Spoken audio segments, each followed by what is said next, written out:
Hello, everyone. I hope you're having a good time with all the sessions going on at WEAF. My name is Shweta Patnak. The paper that I'm presenting is with my colleague, Daniela Gashago. I'm presenting on her behalf as well.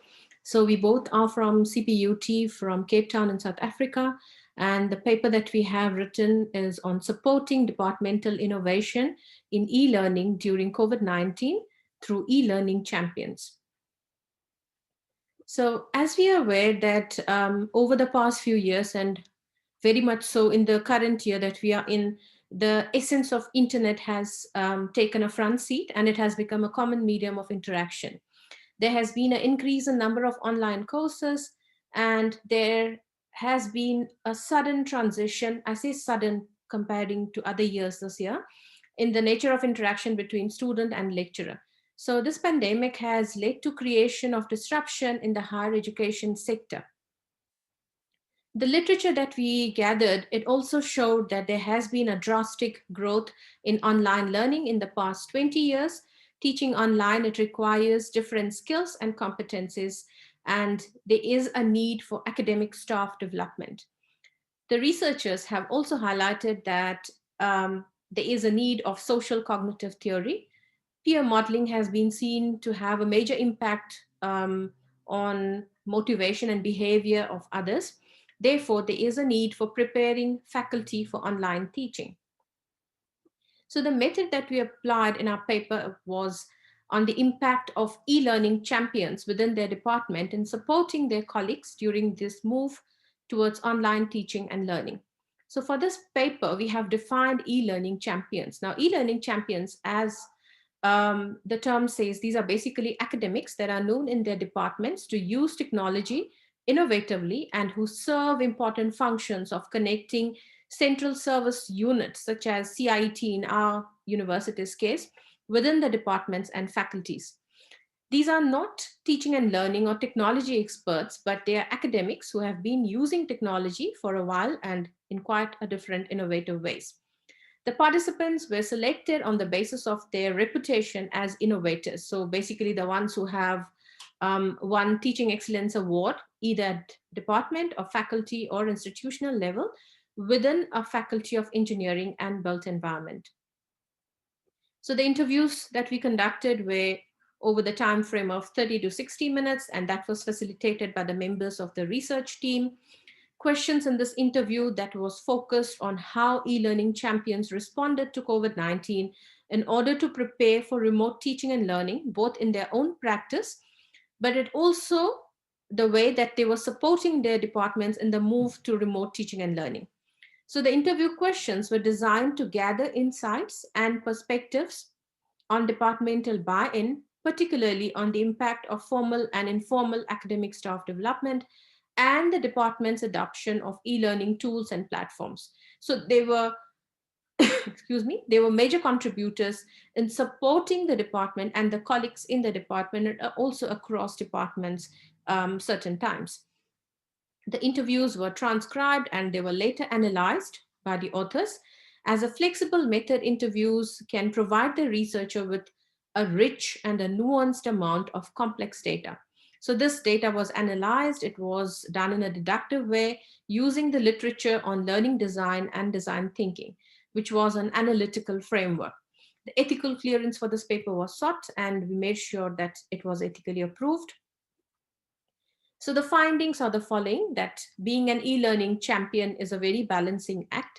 So as an e-learning champion, you cannot just over-empower yourself in the department, whereas make sure that you are at the same level as other colleagues so that the peer modeling can happen well.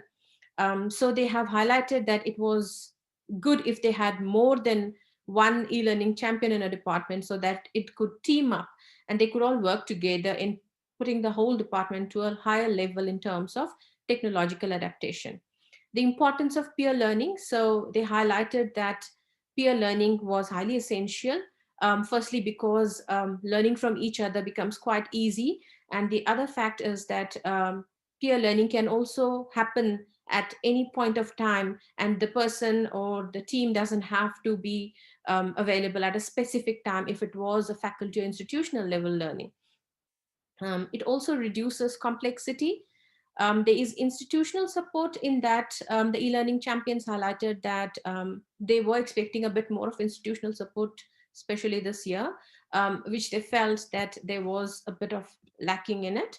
And finding your tribe is basically where they all said that the e-learning champions that they all are, it's so nice to work together amongst them because they have a common mindset. They provide a good amount of emotional support, and they understand the amount of work that goes in and the amount of contribution that is expected from them. Basically the drawing line. So these were basically our findings. So, in conclusion, this paper set out to explore the role of e learning champions in supporting their departments in moving towards remote teaching and learning during COVID 19. The initial findings, they show that the important role that these e-learning champions can play in modeling and scaffolding context sensitive solutions for their department when they are aware and reflective of the very specific role they are playing. So, because this is a very initial stage of the paper and this is coming out from a big project, so this is what the initial findings look like. Also, by translating and adapting the generic academic staff development strategies to their specific departmental needs, they can play an important supportive role in departmental buying in into either online or blended learning. So we find these are the recommendations on behalf of our paper. So this study, it included a small set of participants. So therefore, even though it is insightful, the findings cannot, however, be generalized, and it should be considered within the context of this research that is being carried out. Future studies might incorporate some observations that show how much knowledge that lecturers have acquired is actually transferred to their departments. Also, even studying the long term effects on professional development can be considered. Finally, the study also considered lecturers or instructors. Therefore, the future research may benefit from including student voices as well to see what students have to say, how students feel on being part of this journey. If there are any changes that are happening in the lecturer's knowledge, if it is adding to their skills or attitudes or perceptions, behavioral patterns, and are ultimately resulting in improved student outcome. Seeing these benefits, it might also interest the lecturers to shift their focus and seek opportunities for high quality professional development. So these are most of the references that we have used for our paper. Thank you very much. I hope you have gained some outcome or output from this paper, and I'm open for questions if there is any. Thank you very much and have a good session further, everybody. Thanks again.